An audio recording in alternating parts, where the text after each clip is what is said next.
Bienvenue dans le podcast Parents inspirants, parce que chaque parentalité est unique, parce que chaque épreuve, chaque surprise nous construit et nous fait grandir. À chaque épisode, découvrez des histoires de parents, leurs aventures, leurs galères, leurs rêves, les événements qui ont un jour changé le cours de leur vie.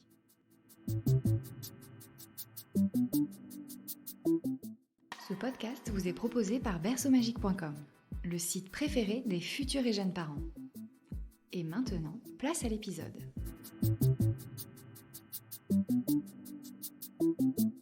La vie nous réserve bien des surprises. Isabelle en est témoin. En couple, cette jeune trentenaire souhaite fonder une famille. Après quelques complications et un traitement hormonal, son rêve sera exaucé. Et pas à moitié. Lors de la première échographie, les futurs parents ne voient pas un enfant, mais 3. Et comme une bonne nouvelle n'arrive jamais seule, une seconde échographie va montrer un 4e bébé. Accepter la situation, s'organiser, vivre sa grossesse et son accouchement, Isabelle nous raconte cet événement incroyable. Alors, je suis donc Isabelle, j'ai 59 ans et je suis l'heureuse maman d'une famille un peu particulière puisque j'ai eu des quadruplés qui ont maintenant l'âge de 26 ans. Et donc j'ai aussi un beau-fils qui est un peu plus âgé que mes enfants, qui a 7 ans de plus et qui nous a fait une jolie petite fille.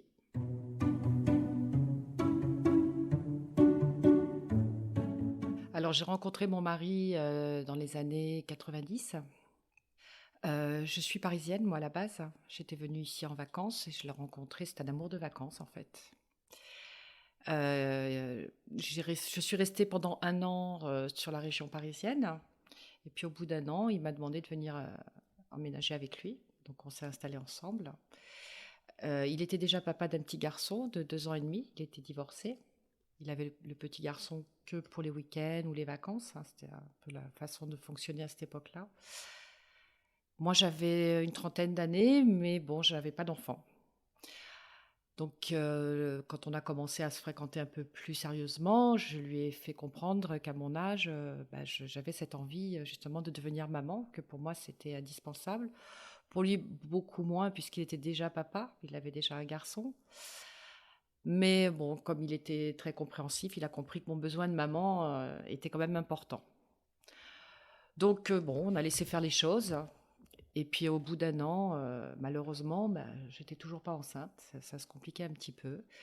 Et comme j'avais déjà été mariée précédemment et j'avais déjà essayé, et ça n'avait pas fonctionné non plus. Donc là, cette fois-ci, j'avais déjà 32 ans, je me suis dit, bon, il faut peut-être faire avancer les choses plus rapidement, on va pas attendre non plus éternellement. Donc je suis allée voir un gynécologue qui était spécialisé donc dans les problèmes de fertilité. Il m'a fait divers examens et il s'est aperçu qu'en fait, j'avais un problème d'ovulation. Apparemment, je n'ovulais pas assez pour pouvoir tomber enceinte. Donc, il a décidé de me mettre sous traitement. Donc, c'est un traitement pour justement stimuler l'ovulation. Donc, j'avais des piqûres régulièrement. Je devais faire des échographies pour vérifier un petit peu comment tout se passait, l'évolution. Jusqu'au jour où il m'a annoncé la bonne nouvelle. Il m'a dit, écoutez, apparemment ça a bien fonctionné puisque vous êtes enceinte. Donc on va faire une échographie pour vérifier tout ça.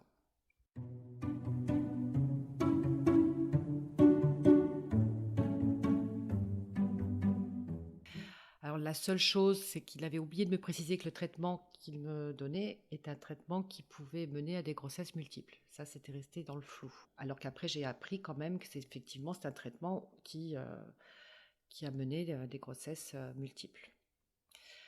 Donc on a fait l'échographie, mon mari est venu avec moi, et puis donc j'étais allongée sur la table du médecin, du gynécologue.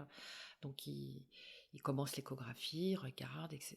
Puis au bout d'un moment, il me dit, mais vous voyez ce que je vois? J'ai dit, c'est-à-dire? Il me dit, regardez à l'écran. Donc on voyait à l'écran bien deux petits œufs tout noirs, quoi, parce que c'était une échographie. Bon, après, je vous parle de ça, c'était il y a 26 ans, donc c'est plus les mêmes échographies maintenant. Et je lui dis, on a des jumeaux? Alors il me dit, oui, apparemment. Il me dit, c'est bien ce qui se présente. Et là, on a pris un fou rire avec mon mari parce que j'avais pris beaucoup de ventre très rapidement, en fait. Et il me dit: «C'est pas possible que tu grossisses autant, que tu aies un ventre pareil». Il me dit: «Tu tu as plusieurs». Mais vraiment, hein, c'était la blague. Il me disait: «Oh, tu au moins tu as au moins 2». Alors du coup, il plaisantait: «Comment va mes jumelles, ou mes jumeaux?» Enfin voilà, c'était le sujet de plaisanterie. Donc quand le gynécologue nous a dit que j'en avais 2, là évidemment on a rigolé. Puis il a continué et cetera et puis, là il me dit: «Ah alors attendez, je vois autre chose». Il me dit: «Je pense qu'il y en a un troisième». Là, par contre, on a arrêté de rigoler. On a dit: «Vous êtes sûr?» Il a dit: «Bah, écoutez, oui, 1, 2, 3, oui, effectivement, vous en avez bien 3. Voilà, je vous l'annonce. Bah, après, voyez avec, votre, gynécologue et puis, bah, voyez un peu ce que vous pouvez faire, pas faire, mais moi, j'en vois bien 3». On est sorti de chez lui un peu dépité, un peu déboussolé et assommé par cette nouvelle, parce que bon, j'avais envie d'un enfant, mais 3, non, c'était pas prévu. Et puis, malgré tout, mon mari à l'époque, il était d'accord pour en avoir un, mais bon, parce que j'en avais surtout envie moi. Donc je me suis dit: «Oh là là, mais je vais pas lui imposer 3 enfants, c'était pas prévu comme ça».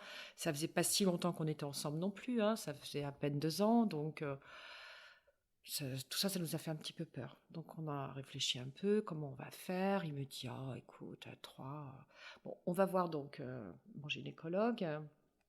Il me dit: «Bon, effectivement, on peut faire quelque chose si vraiment, vous voulez pas les garder, on peut faire une réduction embryonnaire». Ça fait un peu peur quand même. Il nous explique que les réductions embryonnaires, malgré tout, c'est pas sans danger, parce que ça peut toucher les autres il savait pas exactement en plus, si on allait en garder un, 2, je pouvais tous les perdre. Enfin, c'était vraiment ça faisait très peur. Quand il nous a annoncé tout ça, on a réfléchi et puis on s'est dit: «Bon, bah, écoute, 3, ben, on va les assumer, hein, ils sont là, on en voulait, ben, on va faire avec». Donc le temps a passé et puis j'ai fait l'échographie c'était quel mois? Je me rappelle plus trop, 5 au 6e mois, ouais, 5 au 6e mois et là donc, au 5e mois, donc le médecin fait donc l'échographie et puis, il mesure les périmètres crâniens. Il en mesure un, il en mesure 2, il en mesure 3. Il continue de mesurer. Alors, il faut dire qu'ils étaient pas dans la même poche, hein. C'était, 3 poches, différentes, hein. Donc, il me dit: «C'est bizarre parce que à chaque fois que je mesure un périmètre crânien, moi j'en vois 4 de différents. Alors que normalement il devrait y en avoir que 3 de différents». Il n'arrivait pas bien à situer vraiment toutes les têtes, donc il me dit: «Moi, je sais pas, mais tout ce que je mesure, j'en ai 4 différents». Bon, donc j'y suis restée un bon moment quand même, pour qu'il vérifie bien, ce qui se passait, quoi. Et là, il m'a dit: «Non, mais là, il y a pas de doute, hein», il me dit: «En fait, il y en a un quatrième». Là, ça a été un choc, hein, quand même, hein. C'est plus que quand on nous a appris les triplés, quand même. Le quatrième, là, franchement, d'abord, ça nous a fait peur parce qu'on nous avait dit que les triplés, c'était encore quelque chose que les médecins maîtrisaient. Au niveau de la grossesse et tout, ça pouvait encore passer sans trop de problèmes.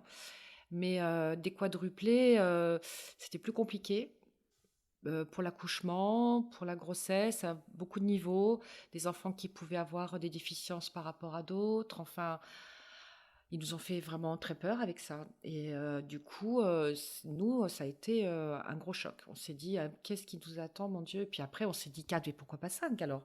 Peut-être qu'à l'accouchement, ils vont me dire, bah, en fait, bah, il y en a 5». C'était sans fin, quoi. On a été là, très vraiment très choqués. Et puis, de toute façon, ils étaient là, hein, on pouvait plus rien faire, c'était trop tard, hein. Je veux dire, à 5 mois, on n'allait pas faire quelque chose pour enlever tout ça. Donc, on s'est dit: «Bon, ben, on va faire face, hein, on va faire face».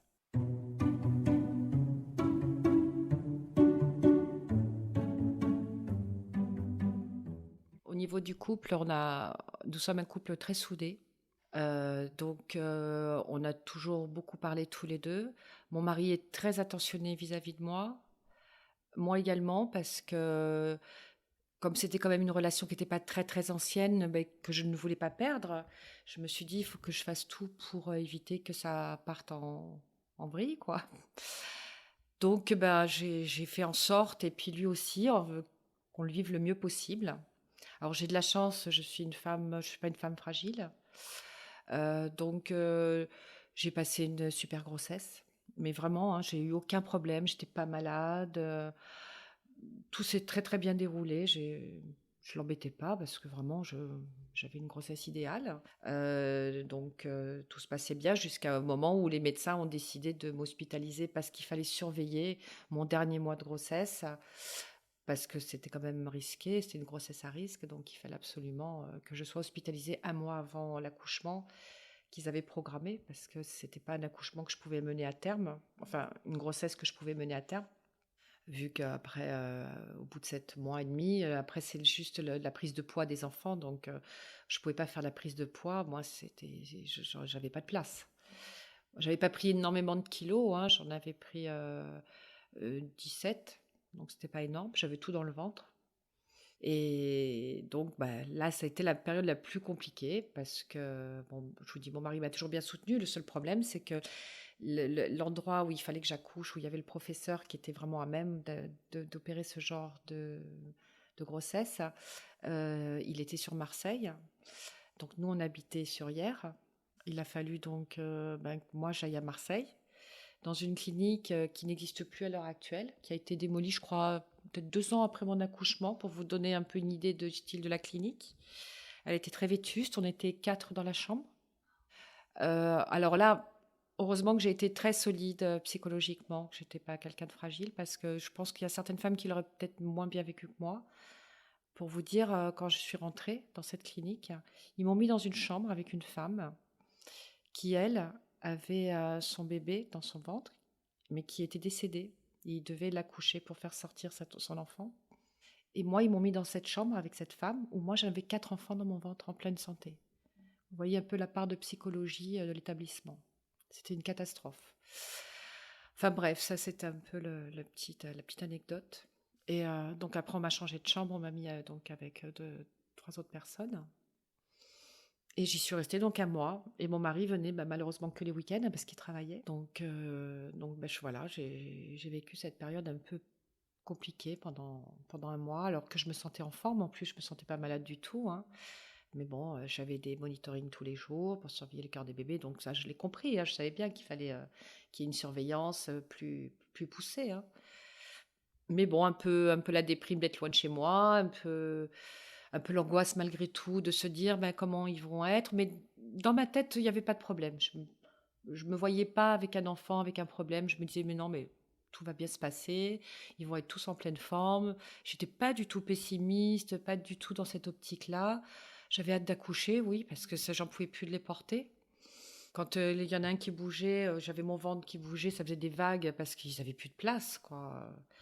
C'était même dur d'ailleurs de faire les monitorings ou de trouver le cœur de chacun parce que c'était tout emmêlé, là. C'était un peu compliqué. D'ailleurs, même le professeur qui m'a accouchée, c'est un homme qui avait pas du tout de part d'humanité, qui était d'une froideur épouvantable. Non, si j'avais pu éviter de passer par lui, j'ai même essayé d'ailleurs d'éviter de passer par lui, parce que j'ai eu un très mauvais contact avec lui. Et on m'a fait comprendre que dans la région, c'était le seul qui était le plus à même de pratiquer ce genre d'accouchement. Sinon, il fallait que j'aille sur Paris, donc là, ça aurait été encore plus compliqué. Donc j'ai pris sur moi, j'ai dit, bon, bah, de toute façon, je ne vais pas le voir toute ma vie, hein, donc on va faire avec. Et, euh, et donc, bah, on est allé jusqu'au bout, mais j'ai pas été suivie particulièrement dans au niveau psychologique, tout. Et puis je ressentais pas le besoin, franchement, non, pas du tout. Je me sentais. Après, j'avais pas. Alors, mon mari, il avait de la famille de son côté, il a ses parents qui habitaient la région, mais c'est des parents qui étaient âgés, donc ils pouvaient pas trop s'occuper de moi ni venir me voir. Moi, j'avais pas de famille à part ma cousine avec qui j'étais très proche, qui faisait un peu le substitut de grande sœur, de maman, voilà, qui elle est venue me voir et qui s'est occupée de moi. Mais mes parents, eux, non, mes parents habitaient sur Paris, donc c'était pas possible. Donc bon, on n'avait pas de frères et sœurs ni l'un ni l'autre. Au niveau familial, on était un peu isolés quand même, hein. Après, on avait des amis, ça, heureusement. On avait beaucoup d'amis qui nous ont bien aidés, tout au long d'ailleurs de cette aventure. Mais sinon, au niveau familial, très isolé. Ouais. Donc, il a fallu qu'on porte tout ça, nous deux, sur nos épaules, et ça s'est bien passé. On l'a porté.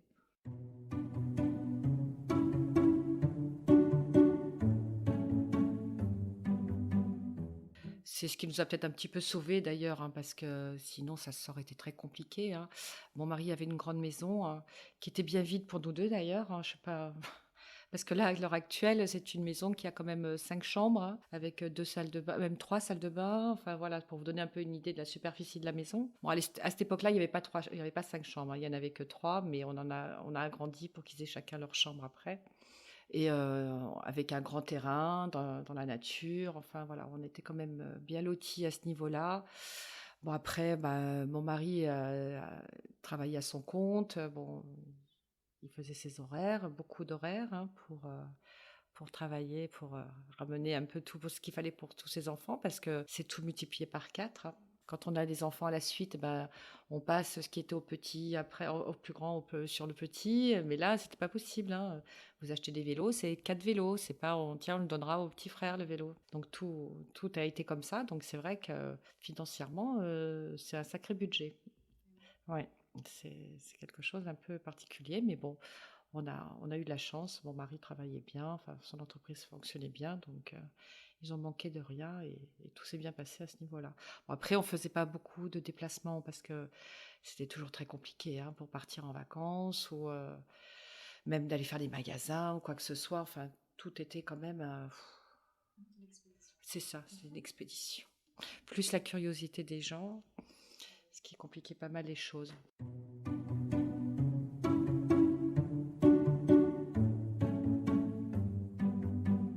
En fait, il me donnait un traitement pour accélérer la formation des poumons, parce que c'était ce qui était le plus important en fait, hein. Il fallait bien que les poumons soient formés avant de les faire sortir. Parce qu'évidemment, un accouchement normal n'était pas possible, hein. Il fallait programmer une césarienne.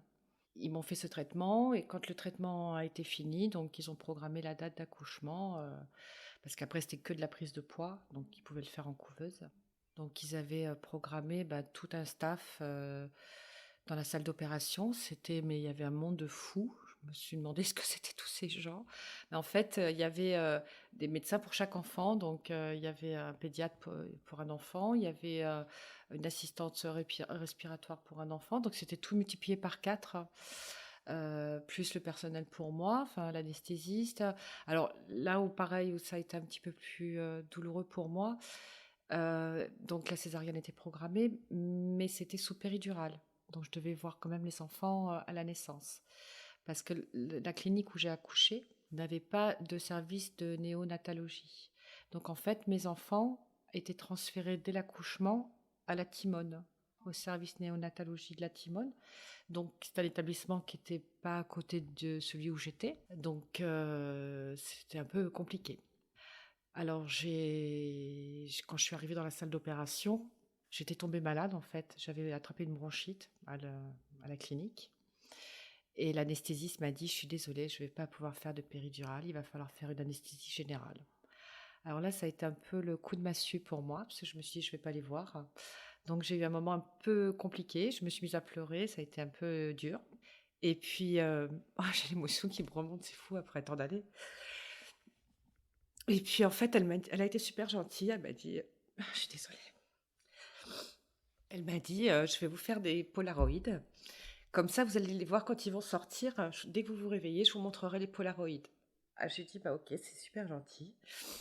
Et en fait, c'est ce qui s'est passé. Quand je me suis réveillée, on m'a dit: «Ben, vous avez 4 beaux enfants». Alors il y avait mon mari à côté de moi. Mon mari, lui, les a vus, par contre, il était là, hein. Il les a vus quand ils sont sortis. On lui a bien montré qu'ils étaient tous en bonne santé. C'est des enfants, en plus, quand ils sont nés, vous savez, ils font des tests, on appelle ça l'APGAR. Ils font des tests qui vont de 1 à 10, et ils avaient tous 10 sur 10. Il n'y en avait aucun problème. Ils n'ont pas eu besoin d'assistance respiratoire, rien, tout impeccable. Comme si j'en avais fait un tout seul, voilà, sans problème. Ça a été vraiment un petit miracle. On était super contents, c'était un soulagement. Et donc, on m'a donné les prénoms. On m'a dit: alors voilà, vous avez Cécile, vous avez Mathilde, vous avez Manon, vous avez Guillaume. Ah, j'ai dit: «Mais non, je sais pas Manon, non, non, vous vous trompez, ma fille elle s'appelle Marion» et en fait Margot je crois, non c'était Margot, oui. Mon mari s'était un peu on avait donné une liste en fait de prénoms, on s'était fait une liste. Comme on savait pas exactement combien il y avait de filles, combien il y avait de garçons parce que alors on savait qu'on avait au moins 2 filles, mais après c'était un peu compliqué. Donc on avait donné 4 noms de chaque au cas où, 4 filles, 4 garçons et puis, on avait mis des priorités en 1, en 2, en 3, en 4.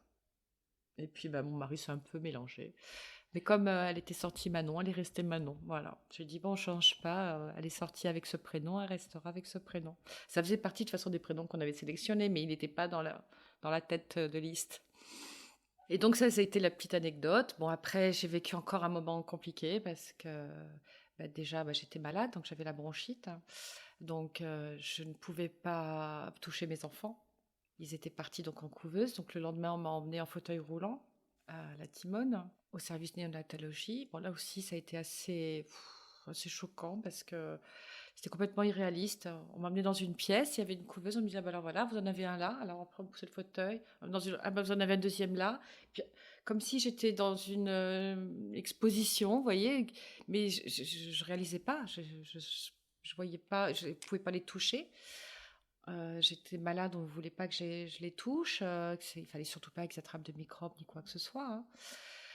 Donc je les regardais à travers les vitres de la couveuse, comme ça, et puis donc ça a été très très frustrant en fait. C'est une période de ma vie qui était très frustrante et qui me faisait pas réaliser ce qui s'était passé en fait.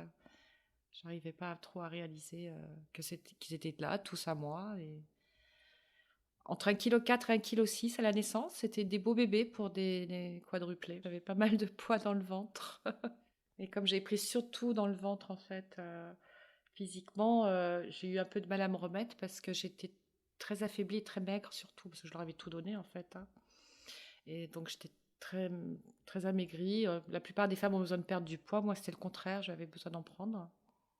Et, euh, et donc là, il a fallu attendre un petit peu. Alors, évidemment, comme ils étaient en couveuse, ça m'a laissé le temps de récupérer, hein, parce qu'il fallait qu'ils prennent du poids eux, de leur côté aussi.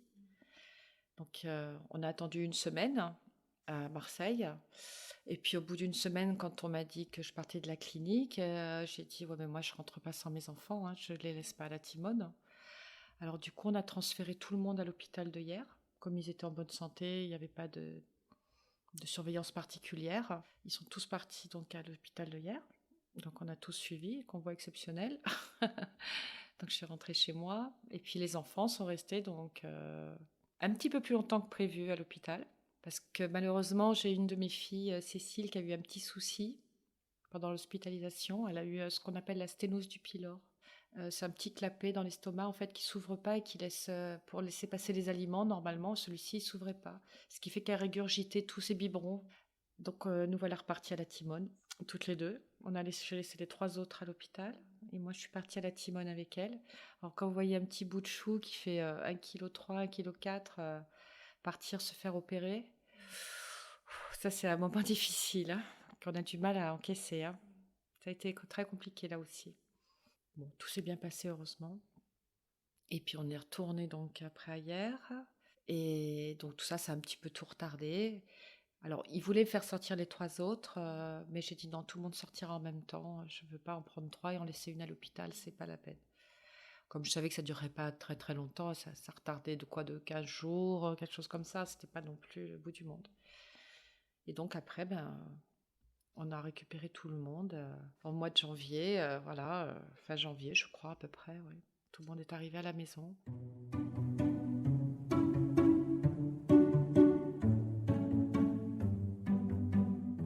On est venu, je me rappelle, avec des amis et ma cousine, donc je vous ai dit, qui était très proche de moi. On est allé à l'hôpital le jour du 1er janvier à minuit. Ils nous ont laissé rentrer, ils ont été gentils comme tous les infirmières. On est allé leur faire le bisou pour leur souhaiter la bonne année. En fait, de toute leur enfance, même maintenant, c'est des enfants qui n'ont jamais été fragiles. J'ai eu une chance extraordinaire. Ils étaient rarement malades. Ils m'ont fait, voilà, rien de... Non, rien de particulier. Pas fragile, jamais malade. Une petite enfance vraiment qui s'est déroulée, mais magnifiquement, sans problème particulier. À part, à peu près, je crois, un mois ou un mois et demi après leur sortie, ils ont eu une bronchiolite. Il a fallu tous les réhospitaliser, le temps qu'ils s'en remettent. Mais sinon, après, même la varicelle, ils m'ont fait quoi, trois, quatre boutons comme ça. Enfin, ah ouais, non, vraiment, même les petits rhumes, tout ça. Et non, c'était vraiment des enfants faciles à vivre. Et en plus, j'ai eu la chance, comme ils ont été hospitalisés pendant un moment, l'hôpital les a un peu réglés au niveau du sommeil, au niveau des biberons. Ce qui fait que quand moi je les ai récupérés, j'avais plus qu'un seul biberon dans la nuit. Donc ça va, ça allait.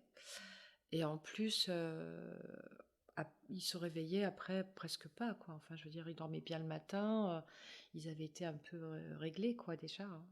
Ils avaient fait le plus gros du boulot pour à l'hôpital par rapport à ça, quoi. Ça a toujours d'ailleurs fasciné tout mon entourage parce que tout le monde me disait mais comment tu fais? Ben, je fais. Je fais. Après, ça impressionne toujours tout le monde, mais en fait, quand ce sont vos enfants, ben, vous faites, hein. De toute façon, ils sont là. Vous pouvez pas les laisser livrer à eux-mêmes, quoi, hein. Moi, j'avais un mari qui travaillait. J'allais pas lui demander à lui de se lever la nuit pour donner des biberons. Il fallait qu'il préserve son sommeil aussi. Ça lui est arrivé, bien sûr. Je dis pas que ça lui est jamais arrivé, hein. Mais j'essayais de le préserver. Alors, j'avais ma petite technique, hein. Je leur mettais un coussin. Je le mettais chacun dans un cosy. Je mettais un coussin. Alors maintenant, il y a des systèmes plus faciles, mais bon, moi, à mon époque, non. Un petit coussin, je mettais le biberon dessus et puis je tournais le biberon de chacun. Et puis voilà, parce que de toute façon, quand il y en avait un qui se réveillait, en général, les autres finissaient par se réveiller. Si vraiment il y en avait un qui restait et qui voulait pas se réveiller, je le réveillais, parce que sinon, c'était pas possible. Il fallait qu'ils aient les mêmes règles, tout, au niveau des horaires et tout, sinon c'était trop compliqué. J'ai été aidée par l'hôpital qui m'a fourni du lait maternel pendant quand même un an, ce qui était quand même appréciable. J'ai été aidée par ma mairie qui m'a offert les 4 sièges auto. J'ai un voisin qui avait monté une petite association dans la ville où on habitait et chacun pouvait apporter des petites choses. Même ça m'avait gênée d'ailleurs. J'ai dit mais non mais il faut pas faire ça. Je me sentais mal à l'aise. Et bon ça leur faisait plaisir aux gens. Alors ils apportaient des vêtements, enfin voilà, des choses pour nous aider quoi, pour nous rendre service. J'ai trouvé ça gentil comme tout. Donc, je remercie bien toutes ces personnes-là qui nous ont aidés dans tout ce parcours. J'ai une voisine qui m'a aidée aussi, qui était une institutrice à la retraite, qui venait pendant les devoirs, parce que ça a été une période un peu compliquée aussi, quand ils étaient en primaire et tout, pour m'aider à faire les devoirs pour tous les quatre. Dans l'ensemble, on a été pas mal aidés, même si on n'avait pas de famille proche tous les deux pour vraiment nous seconder. Avec la solidarité autour de nous, ça a été suffisant, quoi. C'est bien la solidarité des gens, en fait, oui.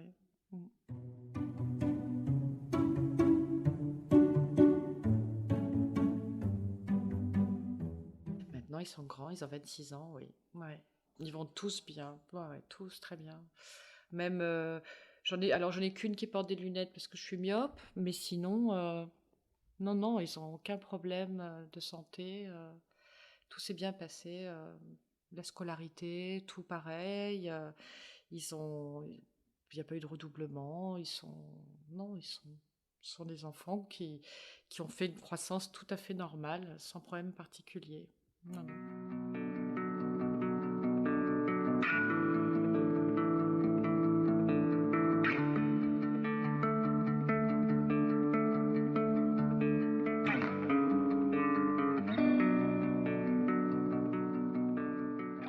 C'est toujours un peu compliqué de donner des conseils à d'autres personnes, mais je pense que déjà, il faut être prêt dans sa tête. Alors, moi, je l'ai bien vécu parce que j'avais déjà une trentaine d'années, donc j'étais déjà plus mature, plus mûre.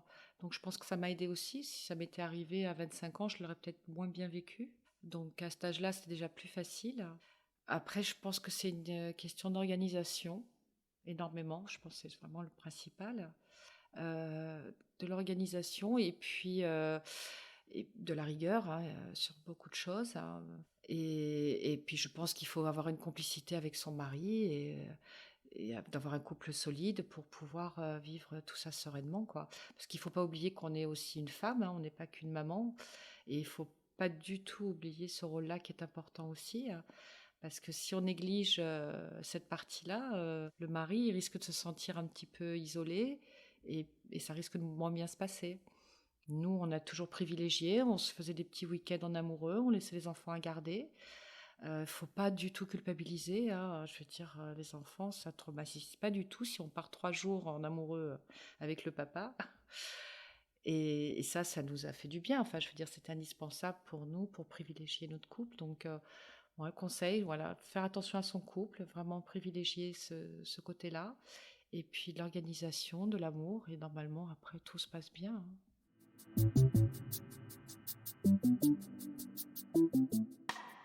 Voilà, l'épisode touche à sa fin. Si vous l'avez aimé, n'hésitez pas à mettre des étoiles et des commentaires. Merci d'avance pour votre soutien. Et si vous aussi, vous souhaitez partager votre récit, écrivez-nous à contact@parents-inspirants.com. Nous avons hâte de vous lire. Ce podcast est produit par berceaumagique.com, le site coup de cœur pour tous les cadeaux de bébé. À très vite pour un prochain épisode.